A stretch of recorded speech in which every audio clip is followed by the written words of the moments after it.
semua keadaan jiwa kita, hati kita, perasaan-perasaan kita sudah lebih dulu bahkan pernah dirasakan oleh Nabi Muhammad SAW. Kalau Anda pernah gelisah, Nabi dulu pernah gelisah. Kalau Anda bahagia, Nabi juga pernah bahagia.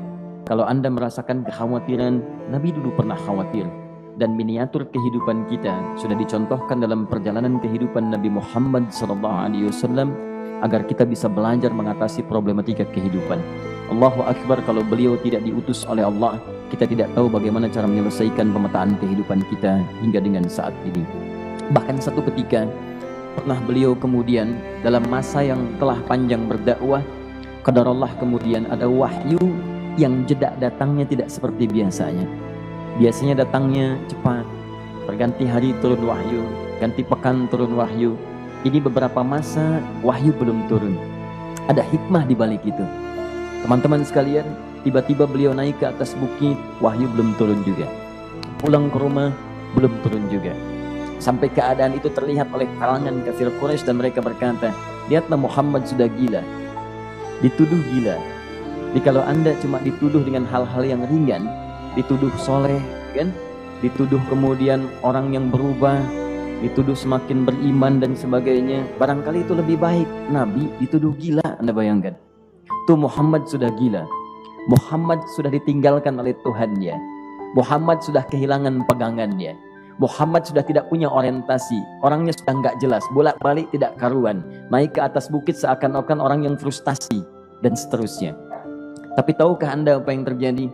Setelah berbagai cacian, makian, tuduhan macam-macam diterima oleh Nabi SAW, lantas tibalah masanya Allah menurunkan satu surah, bahkan disandingkan dengan surah yang lainnya. Bersandinglah dua surah ini secara bersamaan turun, surah ke-93 dan surah ke-94-nya, terkait berkelindan memberikan satu harapan yang sangat panjang. Kata Allah, wadduha wal-laili idza saja ma wadda'aka rabbuka wa ma qala walal akhiratu khairul laka minal ula walasawfa yu'tika rabbuka fatarda alam yajidka yatiman fa'awa wa wajadaka dhallan fahada wa wajadaka 'ailan fa'aghna فأما اليتيم فلا تقهر وأما السائل فلا تنهر وأما بنعمة ربك فحدث. Ya Muhammad, saya bersumpah dengan waktu duha. Kalau kita baca dengan ilmu balaghahnya, itu bukan sekedar sumpah mengilustrasikan waktu duha. Karena di ilmu balaghah itu nanti ada 3 turunan ilmu. Ada disebut ilmu ma'ani, ilmu mencari kata-kata sehingga ungkapannya sesuai untuk disampaikan. Mana kata-kata yang tepat untuk disampaikan dalam konteks yang ingin dibicarakan. Itu ma'ani namanya. Kemudian setelahnya ada ilmu bayan. Bagaimana mengemas kosakata yang bagus ini sehingga bisa disampaikan dengan jelas. Orang tidak bingung menerimanya, paham maksudnya. Kemudian setelah itu kadang-kadang jelas kalimatnya, tapi kedengarannya tidak indah. Woi, rapatkan woi, apa belum paham juga? Rapatkan saf. Memang jelas, tapi nggak ngenakin. Maka bagaimana caranya disampaikan dengan jelas tapi hati kita terasa nyaman. Memuji terasanya nyaman diserahkan kepada Allah tapi ada kebahagiaan, disampaikan tidak terasa tergurui, diperintahkan serasanya diberikan jalan untuk mendapatkan kebaikan. Maka yang ketiga disebut dengan ilmu badi' namanya. Ilmu menghiasi kalimat yang disampaikan sehingga terasa dengan nikmat. Turunannya nanti ada majaz namanya. Mengambil sebuah kalimatnya untuk diposisikan pada kalimat yang nyaman disebut dengan kinayah turunannya. Maka teman-teman kata Allah, wadduha, diterjemahkan demi waktu duha. Bukan sekedar waktu duha. Karena duha itu ada cahaya yang indah. Dirasakannya enak. Antum keluar waktu duha kan enak tuh. Berjemur, kata orang Sunda moyan gitu kan. Datang, bahkan sampai dianalisis ada vitamin D-nya bisa terasakan. Ya, kemudian setelah itu ada kenikmatan enak suasananya. Seakan-akan dunia milik sendiri, yang lain numpang. Wah, nyaman keluar itu. Baik, jadi wadduha itu ingin bersumpah mengilustrasikan waktu kenyamanan yang pernah dilalui. Kalau dalam bahasa tafsir yang luasnya, saya bersumpah Muhammad, demi segala kenikmatan yang pernah engkau rasakan dalam hidupmu, seperti engkau merasakan cahaya duha itu. Engkau pernah senang, saya bersumpah dengan kesenanganmu. Engkau pernah tenang, saya bersumpah dengan ketenanganmu. Engkau pernah nyaman, saya bersumpah dengan kenyamanan yang pernah engkau rasakan. Wal laili idza saja. Dan aku pun bersumpah demi gelapnya malam. Demikian terjemahannya. Bukan sekedar gelapnya malam, saja itu sesuatu yang pekat. Ya, ini belakang kelihatan agak gelap nih. Untuk memberikan proyek, kesini aja Pak, saya cuma ngasih contoh ini. Contoh. Saya bukan mengeluh, bukan, ingin memberi contoh. Ya, contoh pada ilustrasi yang mau saya sampaikan. Nggak apa-apa, biarkan saja. Saya mau contoh kasih kata saja. Ya, ini belakang agak gelap untuk memproyeksikan cahaya ke sini. Tapi yang mau saya sampaikan, kalau gelapnya begitu pekat, semua cahaya ini nggak ada. Cahaya nggak ada nih, sama sekali tidak kelihatan. Saya mau tanya pada Anda, beraktivitasnya mudah atau sulit? Mudah nggak menemukan sendal Anda di luar? Belum tentu. Menemukan jalan keluar pun belum tentu mudah. Anda mesti meraba-raba jalan. Anda mesti kemudian melihat sesuatu dengan pandangan mata hati Anda. Raba, dan sebagainya. Sampai menemukan jalan itu pun belum tentu benar. Itulah yang disebut dengan gelapnya malam saja pekat. Kadang-kadang ada orang yang menghadapi satu kesulitan yang pekat. Suasananya siang. Cuman karena masalahnya begitu pekat seakan-akan membuat diri dia gelap. Jalan susah, limbung gitu. Kenapa gelap ya? Padahal terang. Karena masalah menggelimuti dirinya seakan-akan dia diselimuti masalah yang gelap. Bimbang dia. Makan gak enak, minum gak nyaman, dan seterusnya. Ya, biasanya makan ayam tenang, ini dikasih yang lebih enak juga rasanya pahit. Gak enak zamannya. Maka kalau kita ilustrasikan dalam suasana tadi Muhammad, saya bersumpah, engkau pernah hidup nyaman, ataupun engkau mengalami masalah yang sangat pekat dalam kehidupan. Engkau alami sesuatu yang dahsyat. Sampai engkau bingung, bimbang, pekat. Mereka menuduhmu dengan macam-macam. Ma wadda'aka rabbuka wa ma qala. Saya pastikan kepadamu, dalam keadaan nyamanmu seperti dulu, ataupun engkau bimbang seperti sekarang, Tuhanmu tidak akan pernah meninggalkanmu ataupun menuduhmu gila. Orang-orang yang dekat dengan Allah Subhanahu wa ta'ala, maka Allah akan menjaganya, baik dalam keadaan yang tenang dan nyaman, ataupun dalam kesulitan yang luar biasa. Walal akhiratu khairul laka minal ula. Nanti saya akan tunjukkan kepadamu. Jika kamu telah tabah dan sabar menerima cacian mereka, menerima tuduhan mereka, nggak apa-apa, ini kan muqaddimah. Masa kamu masih panjang. Kamu masih panjang dalam berdakwah. Kehidupan kamu masih panjang membawa tugas dan misi. Kalau kamu belum bersabar pada yang sekarang, bagaimana dengan yang di masa depan?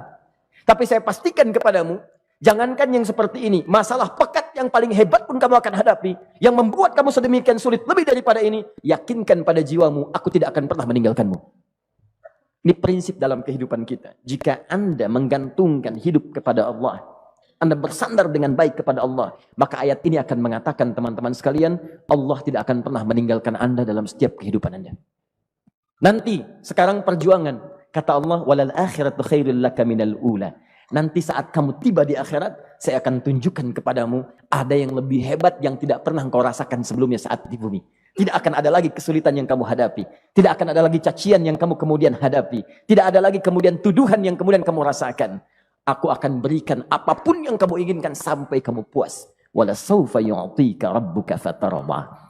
Nanti kamu pengen apapun, aku berikan. Kalau saufa masih ada jeda, ya. Kalau bahasanya wa yu'tika mungkin seketika.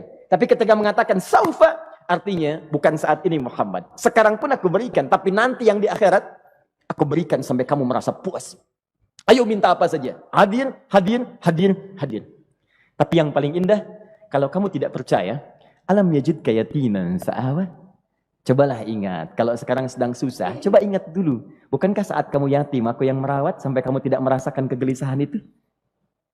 Lahir bapak tidak ada, aku cukupkan dengan kakek. Kakek meninggal, aku hadirkan ibu dan paman hadir di sekitaranmu. Ibu meninggal, ada kakek. Kakek meninggal, ada paman. Dan Khadijah hadir di sekitaranmu. Bukankah aku rawat pada saat itu? Wajadaka dhallan fahada. Kamu sedang bingung, sedang susah. Bukankah sering aku berikan petunjuk kepadamu? Wajadaka ailan fa'aghna. Kamu merasakan kesulitan, lahir dalam keadaan yatim, tidak ada pendukung, maka aku jadikan kaya. Bukankah saat kamu menikah dengan Khadijah, aku tambahkan lagi pendukung untuk misi dakwahmu?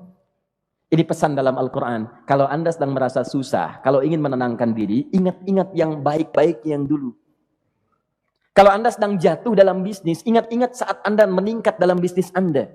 Allah tidak pernah tinggalkan Anda. Mungkin ini ujian untuk membuat Anda lebih hebat lagi di masa depan. Kalau Anda tidak tahan bantingan yang sekarang, bagaimana Anda bisa mengatasi pelintiran yang akan datang? Karena dalam kehidupan bukan cuma dibanting. Anda mungkin mengalami penyingkiran, penyungkuran, lipatan, guntingan, bantingan, macam-macam. Jikalau satu gaya belum bisa Anda atasi, bagaimana Anda bisa berharap mendapatkan turunan yang lainnya? Selalu ingat bahwa jika hidup Anda ingin tampil gaya, Anda harus merasakan tekanan dalam kehidupan. Karena F selalu berbanding lurus dengan P, hukum Pascalnya. Gaya berbanding lurus dengan tekanan. Orang yang ingin tampil gaya dalam kehidupan, maka dia mesti siap menghadapi tantangan-tantangan hidup yang diatasi. Turun ayat. Sampai ujungnya. Jikalau kamu sudah begini lagi, jangan pernah kamu bentak orang lain. Jangan pernah merendahkan orang lain. Karena Allah pun menjaga setiap hamba sepanjang ia mendekat kepadamu. Setelah itulah turun kemudian surah Al-Insyirah. Alam nashrah laka sadrak. Antum kenal Nabi Musa? Baik. Tapi agak lumayan lah. Tadi saya di Soreang kenal Fir'aun. Di sini Musa. Baik, alhamdulillah. Perhatikan ya, dahsyatnya pemberian Allah kepada Nabi Muhammad SAW. Nabi Musa alaihi salam, dan sering kali kita bacakan untuk memohon kepada Allah. Rabbi syrahli sadri. Perhatikan baik-baik. Ini keunggulan Nabi Muhammad SAW dibanding Nabi Musa alaihissalam. Dua-duanya Nabi, Rasul, tapi masing-masing punya keistimewaan. Musa, Nabi, berdakwah, memohon kepada Allah kelapangan hati. Rabbi syrahli sadri. Ya Allah, tolong lapangkan hatiku nih. Kenapa mesti lapang? Karena pasti Musa merasakan nih. Saya tahu betul karakter Fir'aun. Belum apa-apa sudah memaki. Kalau orang yang hatinya tidak lapang, tidak akan tahan dengan makian, keluarlah kemudian balasan yang tidak digambarkan sebelumnya. Fir'aun itu kasar. Kasarnya bukan sekedar kasar, bahkan saking kasarnya bisa berujung pada eksekusi kematian. Saya contohkan tadi di sore yang ini, saya nggak suka dengan rambutnya nih, kata Fir'aun. Bukan nyuruh-nyukur mas, tolong pisahkan kepala dari badannya. Gitu gayanya tuh, Fir'aun. Ya. Bukan nggak ngenakin, susah dengan Fir'aun itu. Jadi kalau belum apa-apa datang Musa ke situ, hatinya tidak seluas samudra, hatinya tidak lapang, cuman seluas gelas, tidak akan sabar menerima cacian Fir'aun. Begitu datang dicaci, dasar anak gak tahu diri, gak tahu malu, sudah saya rawat begini. Ya Allah, saya bosan dengarnya, matiin aja sekarang. Musa Nabi berdoa dikabulkan. Cuman kalau Fir'aun kemudian ajalnya misal wafat pada saat itu, tidak akan jadi contoh kepada kita untuk kekinian. Bagaimana orang yang bebal untuk bertobat kepada Allah Subhanahu wa taala. Bagaimana penyimpangan dalam kedudukan. Bagaimana dia kemudian akrab dengan pengusaha yang gelap. Di pengusaha gelap berpartner dengan penguasa zalim. Sudah ada dari dulu. Pengusahanya disebut dengan Qarun. Kemudian mohon maaf, ya, yang pemimpinnya disebut dengan Fir'aun. Tokoh intelektualnya disebut dengan Haman. Makanya cerita ini komplit di Quran. Sudah ada. Di setiap persoalan dalam kehidupan masyarakat disebabkan tiga hal yang berkolaborasi. Kalau bukan penguasa zalim, berpartner dengan pengusaha gelap, ditopang oleh intelektual yang sembrono. Itu persoalan. Jadi kalau ada sekarang intelektual menyalahgunakan kepintarannya, dia terlambat, sudah ada Haman dulu. Dan gak usah bersaing, dia bisa bikin piramida, Anda belum tentu bisa membuatnya. Kalah Anda, masih kalah hebat. Ya, jadi kalau dititipkan sesuatu, jangan disimpangkan. Yang ingin saya sampaikan, Musa mengatakan, Rabbi syrahli sadri. Nabi berangkat berdoa dikabulkan oleh Allah. Nabi Muhammad belum minta turun ayat. Alam nashrah laka sadrak. Yang ini minta Rabbi syrahli sadri. Nabi Muhammad alam nashrah laka sadrak. Muhammad mulai dari peristiwa sehingga engkau akan lebih sabar lagi menerima tantangan-tantangan dakwah. Mulai sejak itu jangankan dimaki, dilempar batu di Taif. Dari Mekah pergi ke Taif dengan Zaid kemudian. Sampai di Taif mendapatkan sesuatu yang tidak dibayangkan sebelumnya. Kalau cuma dihentikan saat mengajar, wajar. Ini dilempari batu. Anda bayangkan? Bisa kebayang nggak? Lempari batu tuh. Dilempar. Zaid jadi tameng, berdarah-darah, kemudian mundur. Mundur, beristirahat di bawah tepian pohon.